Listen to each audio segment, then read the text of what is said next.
The Serious Sam series has ironically never taken itself too seriously, showering players with outdated graphics, hilariously bad dialogue, and half-baked narratives. The original game came out in 2001 and followed protagonist Sam Serious Stone in his never-ending battle against intergalactic overlord Mental. Unfortunately, it's a series that hasn't quite caught up to date with today's technical advancements in gaming and maintains a janky old-school shooter vibe. Siberian Mayhem is a standalone expansion to Serious Sam 4 that was initially developed as a mod, co-developed by Timelock Studio, well-known modders to the series, and Crow Team, the original team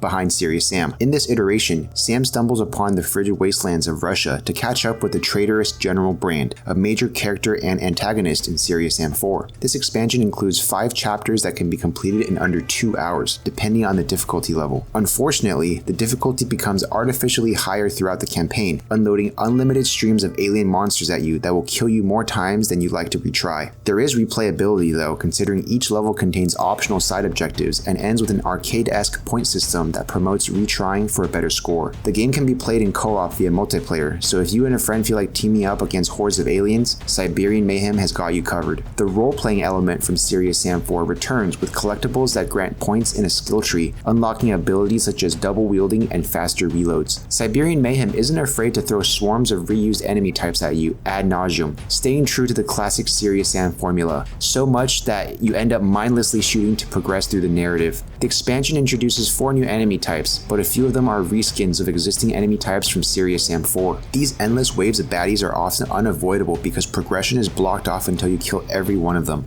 If you are to die in battle, which will likely happen on higher difficulties, you must start over from wave 1, which can get extremely frustrating and mind-numbingly annoying. In addition, some enemies such as suicide bombers also emit ear-splitting noises, and you'll be seeing this particular enemy type lots. The game has its fun parts though, such as dual-wielding miniguns to mow down monsters, driving a military-grade tank while blasting them to bits, steering a snowmobile across frozen hills, or hijacking a mech through abandoned Russian factories. Siberian Mayhem introduces 3 new weapons, including a sniper crossbow and an energy ray gun. In addition, certain arenas change the shooting pace with jumping platforms that reminded me of old-school Quake titles. The gameplay shines during boss encounters, as each offers unique mechanics that you wouldn't otherwise see with normal mobs. However, bosses become regularly spawn enemies after defeating them for the first time, adding to their reusability concern. Accessibility options are nice and include switching between the first and third person point of view. It made me chuckle seeing Sam run and reload his guns awkwardly in the third person. Puzzles also offer a nice change of pace to the shooting, but are generally very easy to solve. It is well known that Serious Sam 4 suffered from serious performance issues at launch, and I'm sad to say Siberian Mayhem follows in the same light. Load times are painstakingly long and take upwards of a minute to load into a level. Moreover, the performance in the latter half is atrociously bad. For a shooting game that spawns hundreds if not thousands of enemies at you in all-out carnage, you'd expect the game to keep up technically. Instead, the frame rate dropped significantly and the game hard crashed upwards of 10 times to the point where the last chapter was borderline unplayable. I will say that Siberian Mayhem does look better than Serious Sam 4 in the graphics department. Textures and colors are crisper and more defined, but it doesn't compare to the standards of video game visuals in today's day and age. The frozen terrain of Siberian Russia is beautiful and sprawling, but maps end up being wide open space with very little to do and interact with.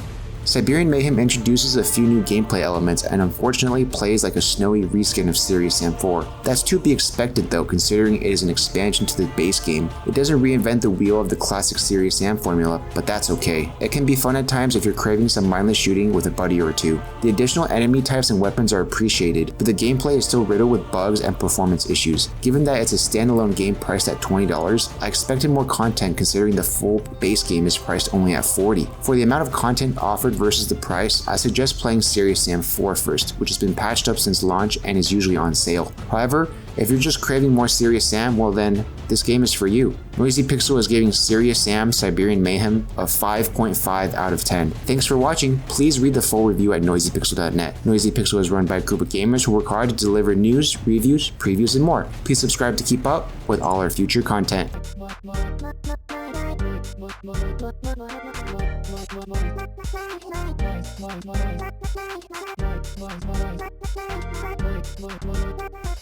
Noisy Pixel.